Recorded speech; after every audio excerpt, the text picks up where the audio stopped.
M5 TV, j'ai le plaisir de vous présenter toutes sortes de personnages dans mon émission. Et puis aujourd'hui, eh bien, c'est un personnage particulier, Henri Azaël Massieu. Il s'appelle comme ça, il est historien, auteur, écrivain.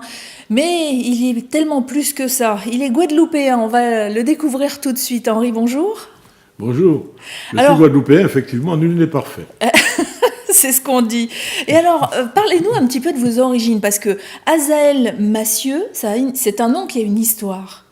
Oui, c'est un nom qui a une histoire qui, je crois, résume assez bien l'histoire de la Guadeloupe. Mon arrière-grand-mère, c'était une demoiselle Azaël, qui s'appelait Médélis. C'est joli. Très joli. Et elle a eu un enfant avec un blanc créole de la Basse-Terre qui s'appelait Massieu, dont le prénom était Saint-Léger. C'est prémonitoire. On l'appelait aussi Beaubrun. Mm-hmm. Alors cet enfant, quand il est né, son père ne l'a pas reconnu. Mais au fur et à mesure du temps, il s'est rendu compte que l'enfant était intelligent. C'était effectivement un des premiers jeunes gens, à la fin des années 1880, à rentrer dans la première école normale d'instituteurs de la Guadeloupe. Et quand il a demandé à son fils s'il pouvait le reconnaître, le gamin avait d'abord répondu non, et à force d'insistance, il a dit oui, mais avec le nom de sa maman devant. Oui, c'était sa demande. C'était sa demande. Oui. Donc, ça a donné Azaël Massieu. Alors, il se trouve que Médélis Azaël Massieu, dont le père se prénommait Adonis, Azaël, était une métisse de Nègres et de Caraïbes. Parce que c'était des gens qui étaient originaires, pour une part, de la Dominique. Comme vous savez, il y a une réserve Caraïbe. Si bien que mon nom, Azaël Massieu, résume à peu près tout. Azaël s'était marié avec une demoiselle Cécé, qui était d'origine africaine. Il était lui-même d'origine Caraïbe, probablement déjà métis de Nègres et de Caraïbes. Et puis, sa fille était donc un mélange de tout ça. Ayant eu un enfant avec un blanc créole, le nom d'Azaël Massieu représente parfaitement la synthèse qui s'est opérée en Guadeloupe entre tout ce qu'il est convenu d'appeler des races. Alors c'est vrai que moi, si je parle d'un Guadeloupéen, je vais imaginer quelqu'un d'un peu plus bronzé que vous ne l'êtes. Donc le fait d'avoir eu un ancêtre blanc explique que vous ne soyez pas noir. Non, mais c'est beaucoup plus complexe que ça, parce que de tous les côtés, il y a eu des métissages. Et il y a eu des blancs et des nègres du côté de ma mère, du côté de mon père, etc.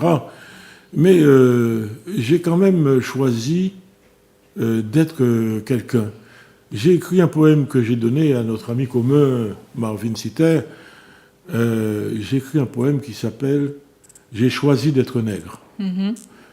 Et qui se termine de la manière suivante « J'ai choisi d'être nègre pour être homme ». Parce que quand on dit nègre en Guadeloupe, on ne dit pas noir, on dit nègre. Ça a une signification précise. Ça ne concerne pas la couleur. Oui. Ça concerne le fait que nous sommes des gens qui ont été exportés comme esclaves sur des bateaux négriers. Alors, et moi, je veux bien être nègre. Oui, mais alors il y en a encore pour qui ce mot-là est vraiment tabou, voire même pris comme une insulte. Mais il est tabou, pris comme une insulte, moi je veux bien. Mais moi je dis que c'est honorable de se vouloir nègre. Je ne dis pas noir, de se vouloir nègre, comme l'a voulu, par exemple, le grand poète Gontran Damas.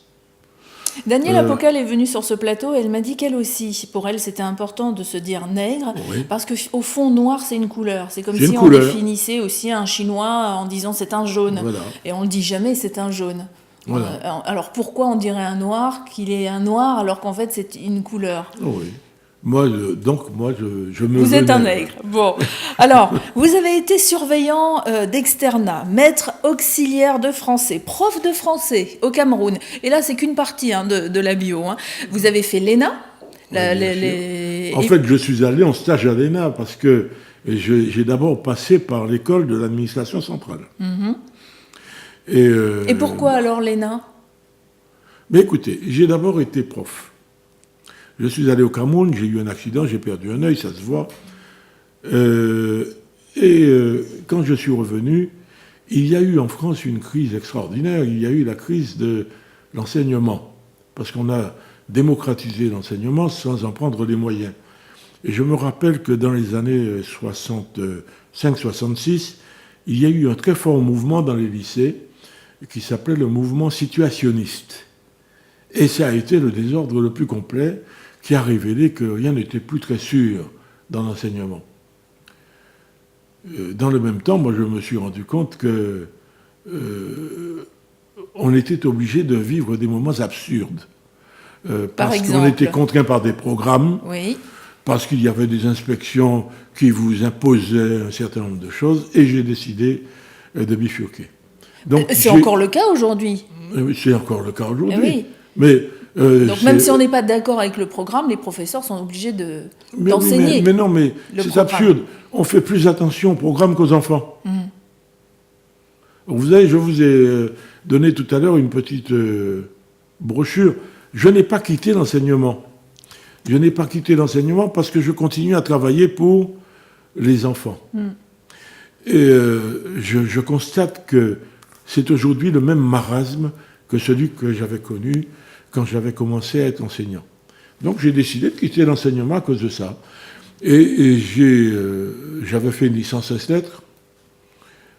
J'ai acheté des bouquins de droit. Puis j'étais obligé de travailler parce que je n'avais pas de ressources. Et pendant 6 mois, je me suis payé le programme de licence et j'ai présenté le pré-concours à l'ENA. Et donc, j'ai été dans une préparation à l'école, en même temps que dans un institut de sciences politiques. Donc, j'ai appris les Sciences Po. Mais vous aviez une idée derrière la tête quand vous avez commencé ces études ? Vous aviez envie, par exemple, de faire de la politique? Mais je voulais rentrer, pour quitter l'enseignement et rentrer dans l'administration, avoir une carrière un peu plus claire, un peu plus nette. La fonction publique, ça repose sur un statut où les choses sont à peu près claires. Dans l'enseignement, rien n'était clair. Puis j'avais noté au passage que la plus grande quantité de fous dans tous les corps de métiers de France, on la trouvait dans le corps enseignant. Et ma mère a été enseignante toute sa vie, elle est à la retraite aujourd'hui. Mais c'est vrai qu'on dit que les hôpitaux psychiatriques, les plus grands patients viennent de l'enseignement. Mais bien sûr, mais bien sûr. Mais bien sûr, c'est Comment comme on ça. explique ça alors? C'est un métier trop stressant Mais c'est un métier qui est extrêmement difficile. Vous savez, la plupart des enseignants ont fini par se résoudre à répéter la même chose pendant 30 ans. Moi, j'ai jugé que c'était impossible. Chaque fois que je faisais un cours avec des enfants, c'était un cours original. Je ne pouvais pas prendre mes papiers jaunis et relire ce que j'avais fait 2 ans ou 3 ans ou même le mois d'avant. Donc, c'est un métier qui est épuisant et qui est d'autant plus épuisant quand on est confronté à des impossibilités administratives, techniques, à l'importance du nombre des élèves dans les classes, etc. Mais j'ai fait, je crois, ce métier quand je l'ai fait avec beaucoup de sérieux. Je vais vous raconter une anecdote qui le prouve. C'est qu'on m'avait refilé au lycée de Forbach, où j'ai travaillé pendant quelques années, une classe de rebut. C'était la seconde M, si je me rappelle bien. En général, quand plus on va loin dans l'alphabet, et moins ce sont des bonnes classes. Ouais. Alors, comme j'étais à Forbach, il y avait à la fois des enfants de mineurs et des enfants d'ingénieurs. Les enfants d'ingénieurs étaient dans les classes A, B, C, etc. Et les enfants de mineurs se sont retrouvés en seconde M. Eh bien, ma mère est morte en 1987. Et elle était à l'Hôtel Dieu à Paris. Le médecin qui la soignait, c'était un de mes anciens élèves du lycée de Forbach. Celui qui était en seconde M. En seconde M. Et j'ai eu un agrégé, plusieurs licenciés en droit, en philosophie et en histoire. C'est vous dire qu'il n'y a pas de choses, il n'y a pas d'enfants prédestinés. Tous les enfants sont intelligents.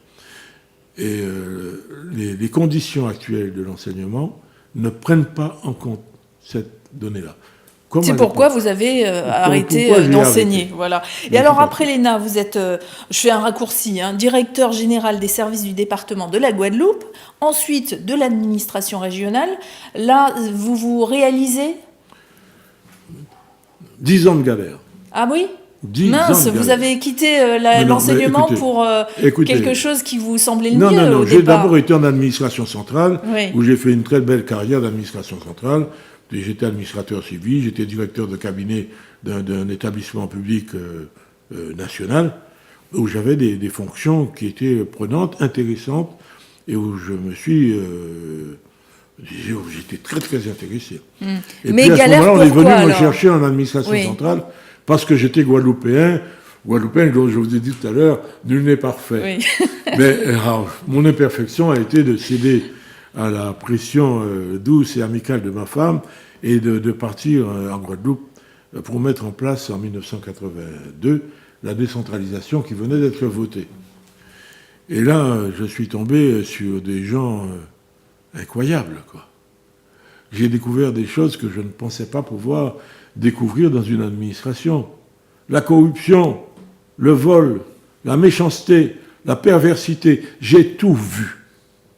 Alors, qu'est-ce que ça vous fait, justement, vous, en tant qu'ex-professeur qui avait quitté l'enseignement et qui avait fait ces études à l'ENA et toute cette préparation en vous imaginant trouver mieux, quelque chose de mieux dans l'administration, et finalement, vous vous retrouvez à quelque chose qui vous dépasse? J'avais quand même... Ça ne m'a pas dépassé. J'avais un idéal, tout de même. C'était d'essayer de faire en sorte que mon petit pays, ma petite patrie, la Guadeloupe, puisse... trouver des jours meilleurs, qu'elle puisse s'améliorer, qu'elle puisse voir enfin quelque chose de convenable. Et puis, je m'y suis attelé, mais j'ai rencontré des difficultés énormes, des difficultés 100 fois plus grandes que toutes celles que j'avais pu rencontrer en France hexagonale. J'avais été responsable d'un important chantier, bureau de travaux, de matériel sur l'ensemble de la France.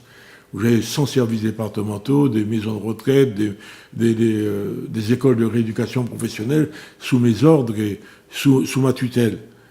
Mais jamais je n'avais rencontré les difficultés que j'ai rencontrées en Guadeloupe, où tout est contourné, tout est fait à l'envers. Comment vous avez appréhendé ça ? Quand vous avez découvert ça? J'ai très mal appréhendé. Mais écoutez, quand vous constatez, par exemple, qu'un mètre cube de béton à l'époque, ça coûtait 400 francs. 400 francs, mettons 400 francs. Et que dans les marchés qui sont présentés par les services, le mètre cube est porté à 1200 francs. Waouh. Vous vous demandez automatiquement où va la différence. Oui. Et quand vous découvrez par-dessus le marché que la différence, elle va dans la poche de certains élus, ça fait mal. Et que vous ne pouvez pas protester officiellement. Mais non. Non.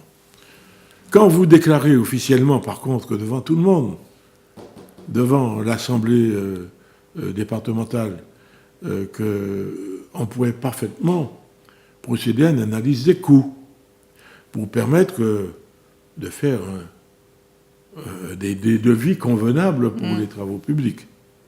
Et qu'on vous répond droit dans les yeux que ce n'est pas l'habitude ici, que l'habitude qui a été prise pour calculer les prix, c'est de faire une moyenne des prix des 10 dernières années. Waouh. Ça fait rigoler, mais ça fait mal. Il y a quelqu'un qui se frotte les mains en même temps. Mais il y a quelqu'un qui se frotte les mains en même temps. Oui. Voilà le type d'expérience que vous avez vécu. Que j'ai vécu. Ouais. Ou bien donc encore, c'est comme ça, quand vous dites 10 ans de galère, c'est toutes ces choses... Je me suis battu comme ça. J'ai 10 ans de galère, parce que les premières 5 années que j'ai passées avec la présidente du Conseil général, ça a été ça. Les années suivantes, c'était pas le même genre de galère, parce que je suis tombé sur des gens convenables. D'accord. Comme Je citerai un nom, là, parce que c'était mon ami, il est mort, c'est Félix Proto. C'est un type très bien, qui avait une idée prospective du devenir de son île. pays. Est-ce qu'il y a encore des gens comme ça, justement, vous, avec le Il y recul? en a, mais on les étouffe. On les étouffe. Je vais vous donner 100 exemples. Vous savez, avec Félix Proto, par exemple, on a construit en 6 ans, on a construit 8 lycées. 8 lycées en 6 ans. Pourquoi on a construit 8 lycées? Parce qu'en 300 ans, il n'y avait que 2 lycées en Guadeloupe. Et la Ça veut dire que l'État n'avait jamais fait son job. Oui. Bon, En même temps, les élus locaux n'avaient pas demandé non plus. mais les élus locaux n'avaient aucun pouvoir. C'était le gouverneur qui décidait. Ah, d'accord. Les conseils généraux, c'était fait pour la frime. C'est le préfet qui présidait, c'est lui qui décidait. Concernant les communes, c'était la commission de la hache, où on organisait les choses à la volonté du gouverneur, qui était en fait un proconsul. Donc, on a construit ces lycées. Donc là, on parle de quoi? Des fin années 80? Les années, à 90? partir de 86. 86. Puisque c'est en 86 que la région a été instaurée et que le président de la région m'avait demandé de venir travailler avec lui. Mais, donc ça, c'est plutôt la bonne nouvelle dans ces 10 ans de galère. C'est qu'il y a de quand même ces eu 10 ans des de galère, choses... j'ai trouvé... Alors on a construit. Mais après, il a fallu avoir des profs Eh oui. pour meubler les lycées. Et il n'y avait pas de construit... profs guadeloupéens, donc il fallait aller les chercher ailleurs? On a construit des lycées, pourquoi? C'est 7 lycées. Et on a aménagé les autres. Pourquoi? Parce qu'il n'y avait que 30% des enfants en âge de rentrer en classe de seconde qui pouvaient accéder au lycée. Alors qu'en France, il y en avait déjà 75%. 30% parce que justement, il n'y avait pas assez de... Ouais. Bon. Alors, quand on a construit les lycées, il a fallu se battre pour avoir des profs. Mais oui, c'est comme ça. Et vous en avez trouvé? Et on a trouvé des profs, on a fait venir des profs de France, et puis on a trouvé surtout, c'est pas trouver des profs, c'est qu'il faut avoir les moyens, financements, les budgets, les postes, parce que les profs, ça se trouve. Vous savez, je dis souvent que un des plus gros réservoirs d'intelligence du monde, c'est les Antilles. Pas seulement la Guadeloupe et la Martinique, mais Haïti aussi. C'est une terre absolument prolixe en intellectuel et en intelligence. Les très grands écrivains en Haïti, en Martinique aussi, en Guadeloupe aussi. Donc, c'est pas l'intelligence qui manque. Moi, je suis tombé à un moment de transition. On était en train d'abandonner, on avait presque fini d'abandonner, la filière canne-sucre, en instaurant un peu la filière banane, mais enfin, selon des principes qui étaient un peu brinque-ballants. En abandonnant la filière canne-sucre, on abandonnait une économie agricole de production. Et remplacée par quoi? Par rien. D'où nous avions... Mais alors, c'était quoi? Qu'est-ce qui avait motivé cette envie d'arrêter justement la production, cette filière? J'avais découvert en arrivant à la Guadeloupe que depuis 1933, pratiquement les usiniers n'avaient consenti aucun investissement dans les usines. Il n'y avait plus d'investissement depuis 1933, depuis avant la guerre. C'est-à-dire qu'une usine travaillait sur travaillait avec son du matériel acquis, obsolète, oui. avec des choses qui ne collaient pas, rien n'était mécanisé, et puis ça procédait aussi du désir des grandes entreprises métropolitaines de retirer leurs billes. En Martinique, ce n'était pas tout à fait la même chose. Mais en Guadeloupe, 80% des terres cultivables appartenaient à de grands groupes financiers métropolitains. Le groupe Boussac, Empêche-Nègre, les Grands Moulins de Paris, etc., etc. Donc, les Guadeloupéens n'étaient pas propriétaires de leurs terres.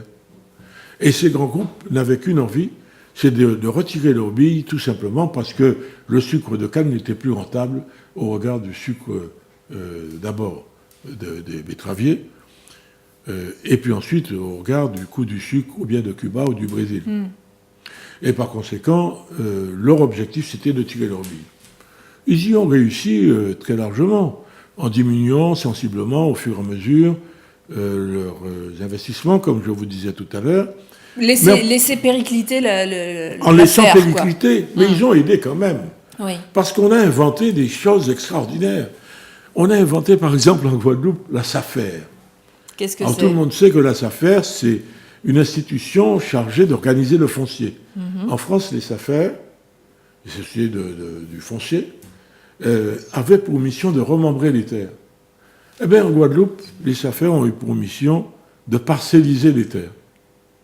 Donc ces terres qui appartenaient aux grands groupes métropolitains ont été redistribuées. Ça permettait aux grands groupes, notamment la Générale Sucrière et la SIAPAP à Pointe-à-Pitre, qui était le relais de ces grands groupes sucriers, de revendre les terres parcellisées par petits lopins à des prix exorbitants, ce qui leur a permis, bien entendu, de récupérer leur mise. De récupérer leur mise et au-delà. Et au-delà, ils en ont encore des terres, encore aujourd'hui, à vendre. Donc du coup, le Guadeloupéen ne pouvait pas s'acheter ces terres. Mais sans pour autant, mais il y en a plein qui ont acheté. Mais même. Avec des lopins dont la rentabilité, bien sûr, n'était pas du tout assurée. Alors on a signé des tas de protocoles pour faire semblant d'entretenir la filière. Le protocole Abéraire, du nom de Jean-Yves Abéraire, vous savez, celui qu'on a pris la main dans la caisse du Crédit Lyonnais. Et puis le protocole Mauroy, où on a décidé qu'il fallait, bien évidemment, entretenir la filière canne-sucre. Mais tout ça, c'est des faux semblants. Aujourd'hui, il n'y a pratiquement plus rien. Et on a obligé la plupart des planteurs de canne à se tourner vers la filière du rhum, auquel on a accordé opportunément le label rhum agricole, qui se différencie, comme tout le monde sait, du rhum industriel, qui est de l'alcool tout venant. Bon, voilà, moi j'ai... Voilà ce que vous avez vécu. Voilà ce qu'on a vu. Alors, ce que nous souhaitions, c'était de transformer totalement la Guadeloupe en une île tournée vers l'avenir, tournée vers les technologies avancées de la communication, vers l'informatique, vers toutes les activités du tertiaire et les activités intellectuelles qui permettaient de produire, mais sans avoir besoin de la production agricole qu'on avait abandonnée. Et nous avions mis en place un plan pour ça, par exemple... Et ça marche aujourd'hui non, je vais vous raconter. On a tout cassé. On avait fait une maison de la communication. On avait mis en place des éléments qui permettent la fabrication, de faire du film, de faire la photocopie. Donc c'est plus le cas aujourd'hui. C'est fini. On a inauguré, on a fait une préfiguration de télévision locale. C'était une des premières télévisions locales, ça s'appelait TV Caraïbes, comme la vôtre. Tout ça, ça a été cassé par la dame qui est arrivée en 1992. La maison de la communication a été vendue. J'avais fait acheter un répéteur sur Télécom 2 pour permettre la formation d'une industrie de la formation, justement, du cinéma, du sous-titrage, de la bande dessinée. On avait préconisé des ateliers d'informatique pour permettre la naissance d'économies fondées sur la robotisation comme une industrie spécifique de la mode.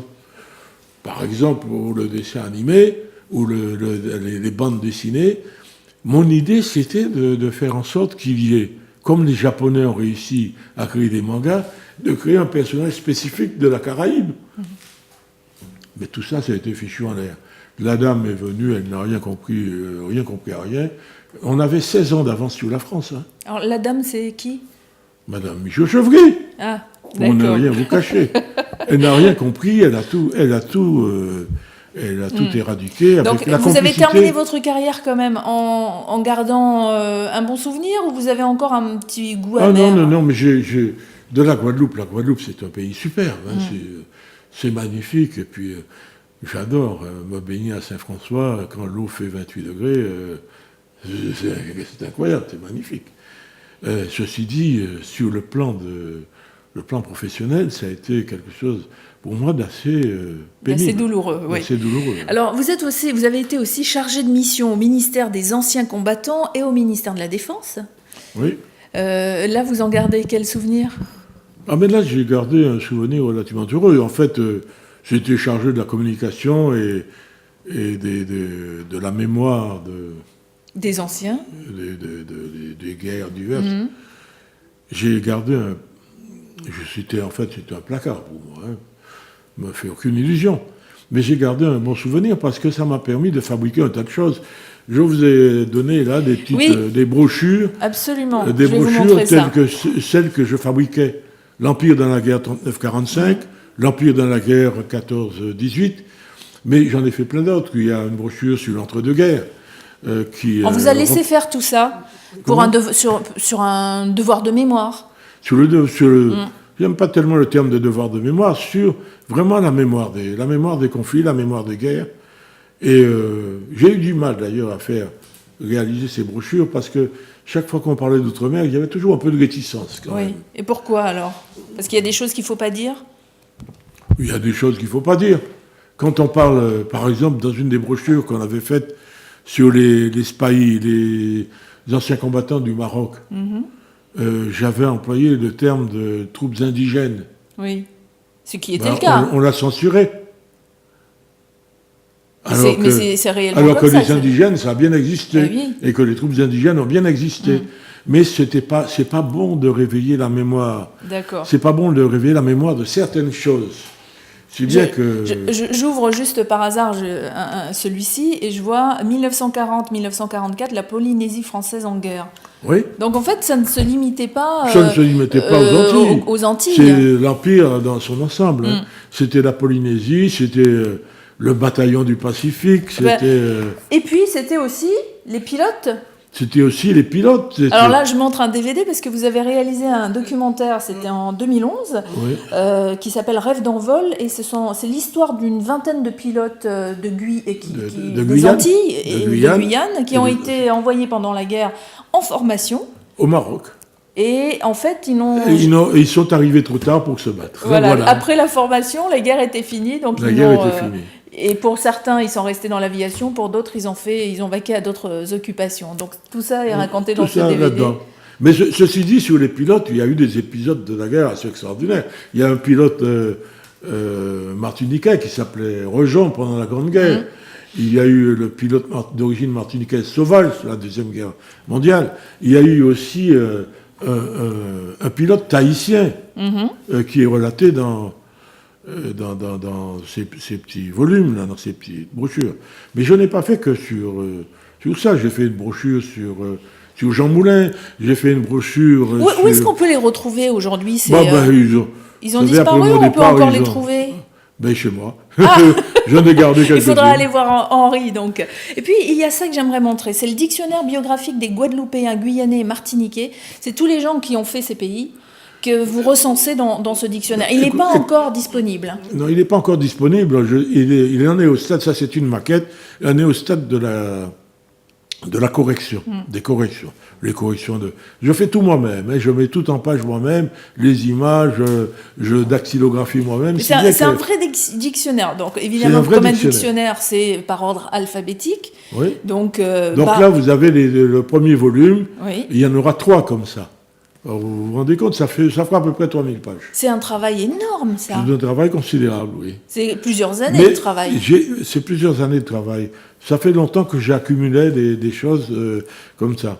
Mais je dois dire que pour moi, c'est un travail qui est important parce qu'il y a beaucoup d'historiens, il y a beaucoup de gens qui disent des tas de choses très intéressantes dans des tas de bouquins dispersés. Et en définitive, personne ne sait rien sur rien. C'est vrai. Alors, il fallait un ouvrage de référence. Je me suis dit, par référence à une réflexion de mon ami Oruno de Nilara, je me suis dit que depuis le début de la Troisième République, on avait mené à l'égard des Antilles une véritable politique de l'oubli. Politique de l'oubli. Vous savez ce que ça veut dire, ça? Politique de l'oubli? Ça veut dire qu'on a contraint les gens à oublier leur passé. On leur a mis dans les yeux, le regard tourné vers l'infini, les devises de la République, les valeurs de la République, liberté, égalité, fraternité, la patrie, tout ça. Nos ancêtres les Gaulois. Nos ancêtres les Gaulois, c'était très beau. Vous savez, quand j'étais gamin... Mais du coup, c'est même pas que les Antilles, c'est tous les territoires français. Mais bien sûr. Ou en tout cas colonisés, mais bien sûr. Oui. Quand j'étais gamin, la première chanson que j'ai apprise à l'école maternelle, c'était « Le pinson fait mon bonheur ».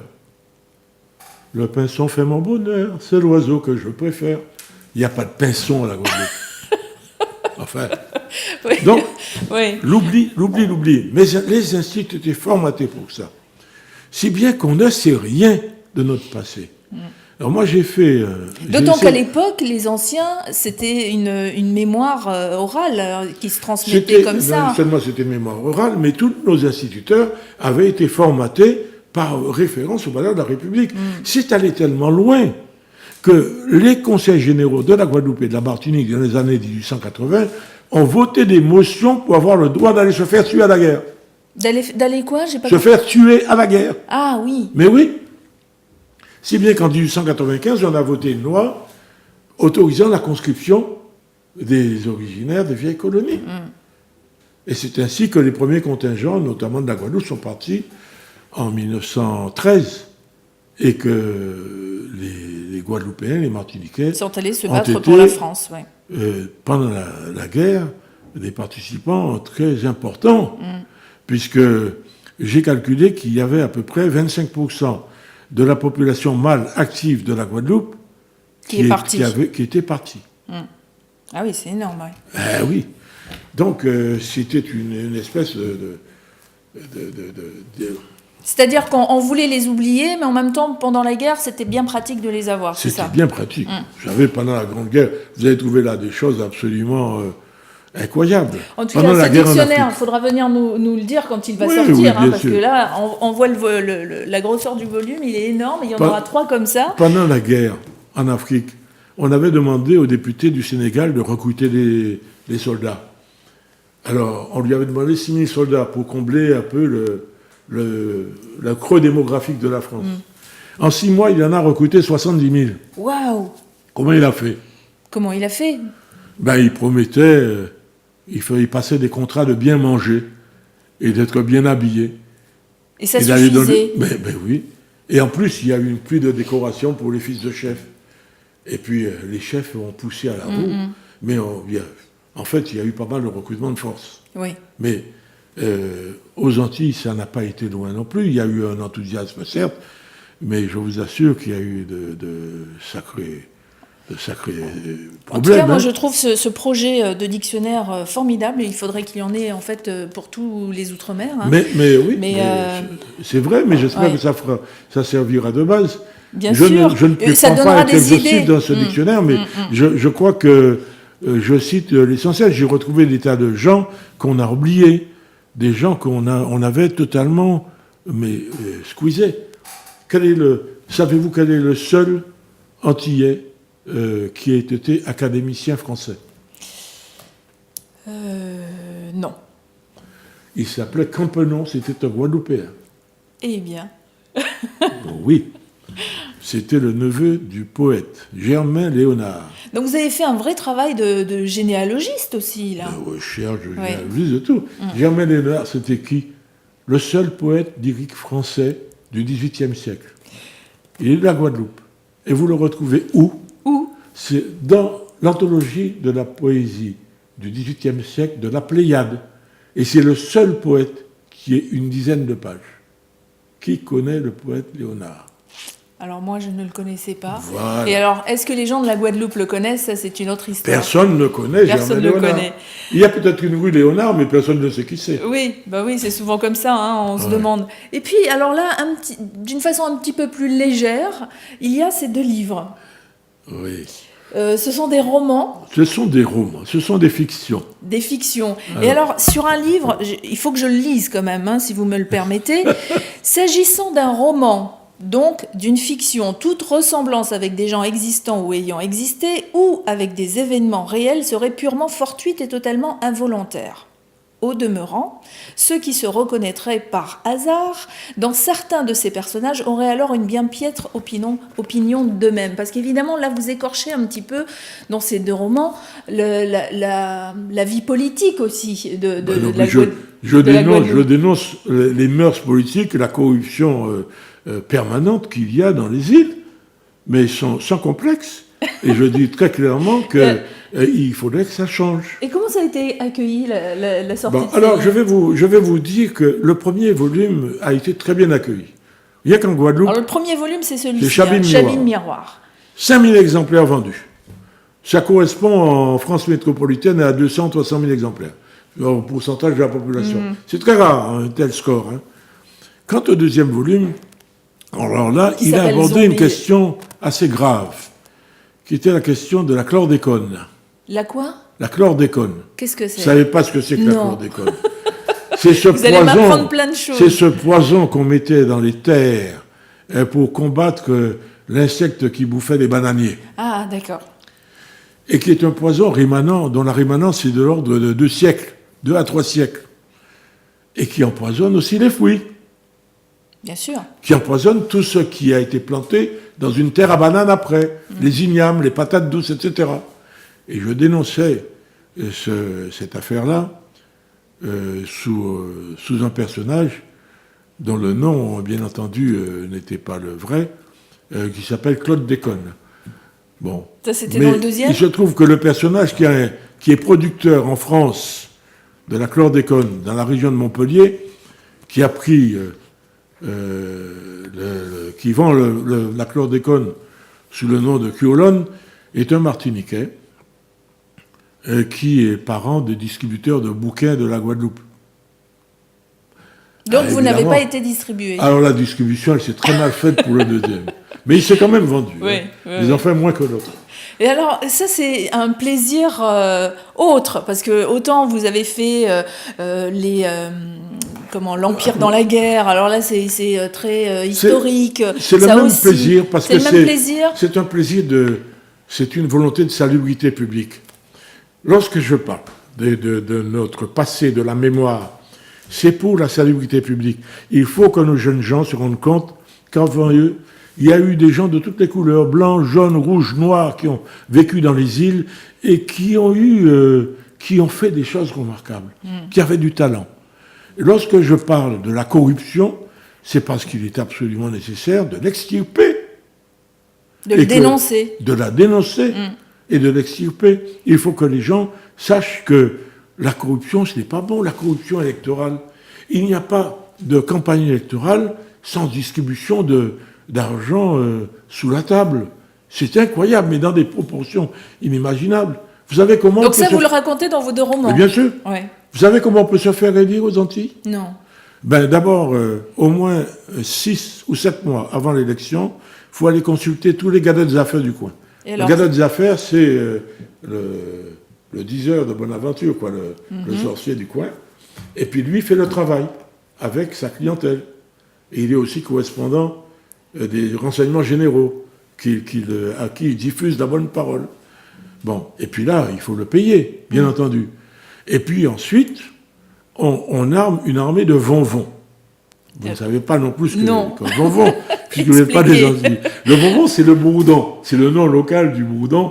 Et vonvon, ça imite son vous. Oui. Le vonvon. Alors, l'armée de vonvons, c'est des jeunes femmes ou des jeunes gens à qui on donne un petit paquet de billets et qui vont distribuer dans toute la population. Alors, si vous n'avez pas distribué la quantité d'argent nécessaire pour vous faire élire, vous aurez moins de vonvons et donc moins de... Vous n'avez pas de vonvons, vous n'avez pas de galettes des affaires sous la main, vous êtes sûr. Alors, moi, j'ai été Mais alors, tenté... c'est marrant, parce que quand vous dites ça aujourd'hui, là, les politiques vous tirent dessus. Mais bien sûr, qu'est-ce que ça peut me faire? Moi, écoutez... Oui, vous remarquez, au Cameroun, on vous a tiré dessus, vous avez reçu une balle, c'est autre chose. J'ai 75 ans, je suis pas prêt, je suis pas dans la première jeunesse. Qu'est-ce que vous voulez que ça me fasse que les politiques m'en veuillent? Mais évidemment qu'on m'en veut. Bon, on m'a lancé des menaces, on m'a fait toutes sortes de misères. Mais je me suis défendu. Je suis toujours là.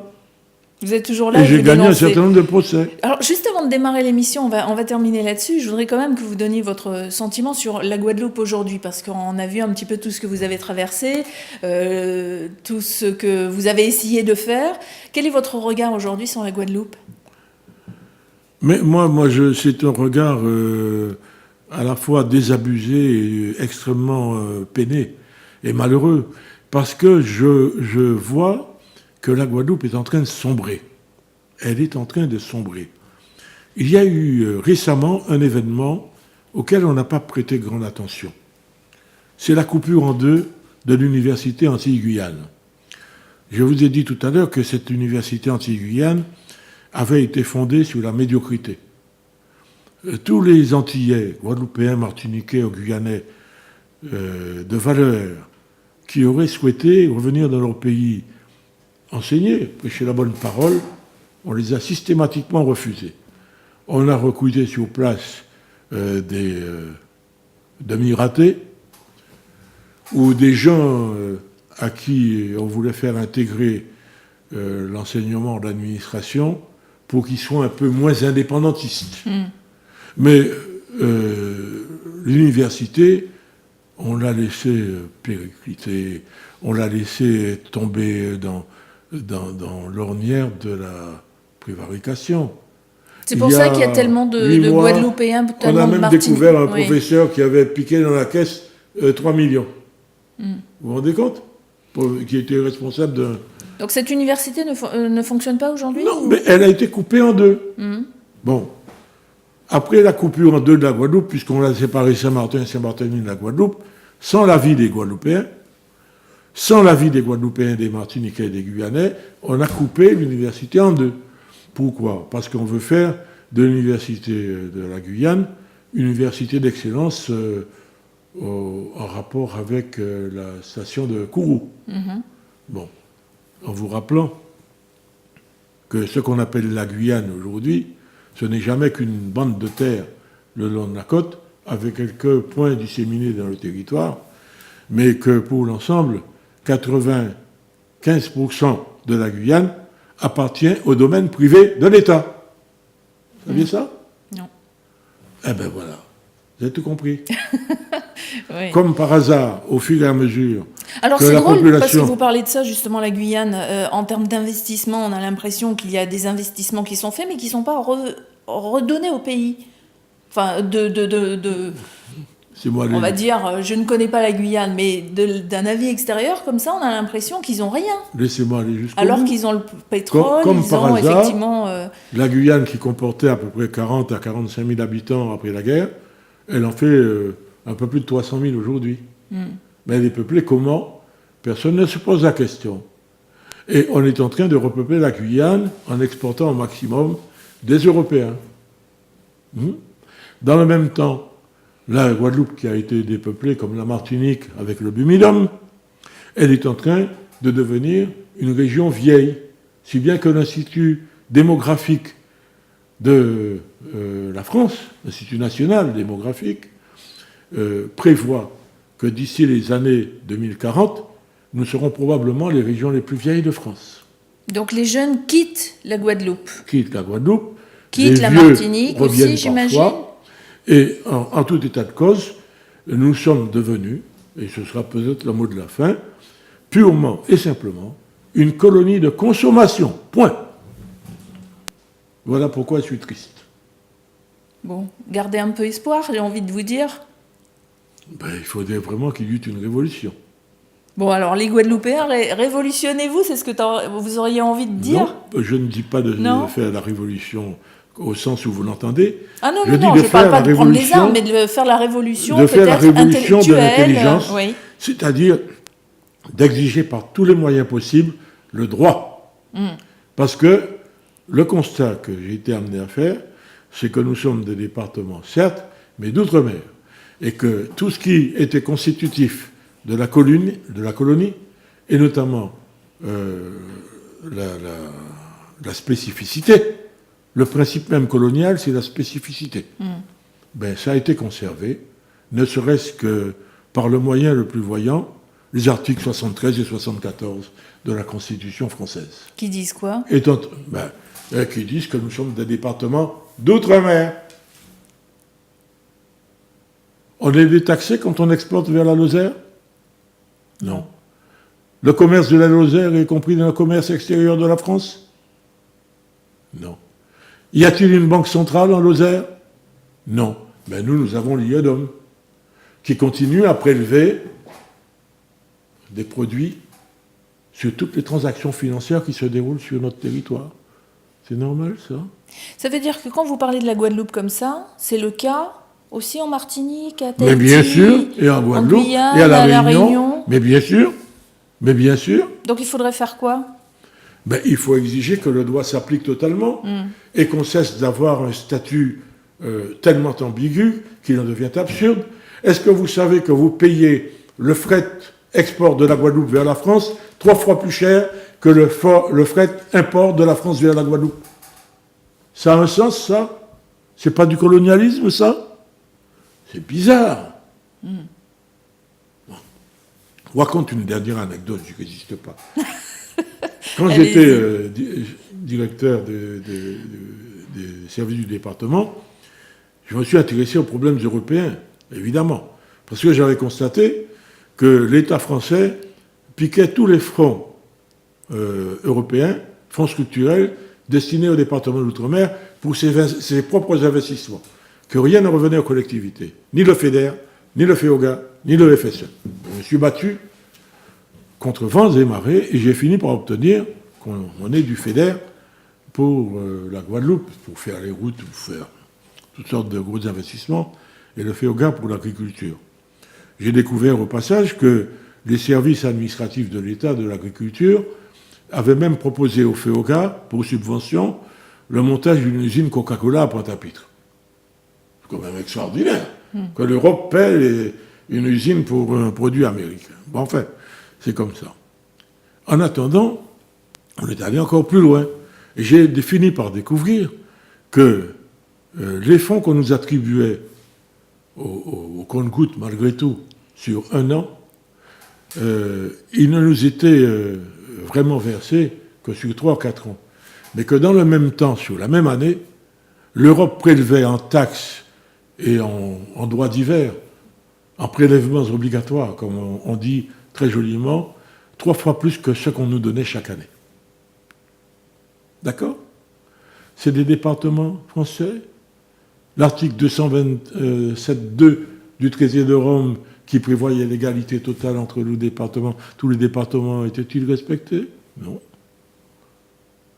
J'avais noté, par exemple, qu'on importait du maïs des États-Unis pour ne pas faire de gros stocks par cabotage, au lieu de l'importer d'Europe. Le maïs qu'on importait des États-Unis était taxé à l'entrée par l'Europe à 56,17% de droits. Je suis allé m'enseigner. Je suis allé voir comment ça faisait quand on arrivait, on importait le maïs à partir du Havre. Mais il payait 14% de droits. Je suis allé à Bruxelles. J'ai demandé pourquoi ça se passe comme ça. Et à Bruxelles, on m'a répondu, mais il y a des paramètres définis par une équation, et dans un de ces paramètres, il y a la distance au port d'attache qui est Amsterdam. Le Havre étant à 500 km d'Amsterdam et Pointe-à-Pitre à 8000 km, la taxe variait en fonction de la distance à ce port d'attache. Nous sommes des départements français ou des départements d'outre-mer. Il y a des tas de choses comme ça, mais je pourrais vous en citer à l'infini. Quand vous consultez les comptes des banques, le Crédit Agricole ou la BNP, etc., vous constaterez une chose très simple. C'est que les crédits qui sont accordés aux tiers sont accordés pratiquement uniquement pour la consommation. D'accord, donc vous pas êtes pour l'investissement. Pas pour vous êtes au SMIC en Guadeloupe, vous pouvez acheter une voiture à crédit. Faites ça ici. Je peux pas? Mais non. Vous êtes au SMIC, si vous n'avez pas les moyens de rembourser, on ne vous donne pas de prêt. Oui. Mais en Guadeloupe, aucun problème. Ça marche comme ça. Donc là, c'est pour les produits à la consommation. Mais uniquement les produits à la consommation. Je suis entrepreneur guadeloupéen, j'ai envie d'investir dans mon pays. Là, on me prête aussi? On vous prête si on juge que c'est rentable au regard des produits qui sont importés de même qualité. Or, comme les produits qui sont importés bénéficient de toutes sortes de facilités, donc en fait, on ne peut pas concurrencer. Oui. Je peux vous donner des exemples. Bon. On ne va pas en donner d'autres. Ah oui. Parce il nous faudrait la journée pour raconter tout ça. Mais en tout cas, merci d'avoir donné votre sentiment sur la Guadeloupe, d'avoir raconté un petit peu votre vie, votre carrière. C'est avec plaisir. Et j'aurais préféré pouvoir dire des choses bien plus belles de la Guadeloupe, mais à part la douceur de l'eau à 28 degrés sur une plage de Saint-François, je regrette. Je ne peux pas dire des choses qui ne sont pas vraies. l'île aux belles eaux, Caruquera. Vous vous rendez compte? Il y a un problème de distribution de l'eau en Guadeloupe. Actuellement, vous avez entendu parler de Oui, ça? oui, absolument. Et ça fait un grand scandale, L'île aux d'ailleurs. belles Oui. eaux, l'île aux belles eaux. Il y a de l'eau en quantité phénoménale, dont on a usé n'importe comment. On a fait une irrigation. Ah, l'irrigation, j'oubliais ça. Ça coûte 25 000 balles partout dans le monde. En Guadeloupe, ça a coûté 150 000 balles le kilomètre. Bon, aujourd'hui, vous vivez à Paris?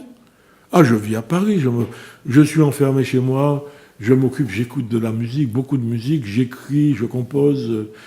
J'ai même fabriqué des biguines.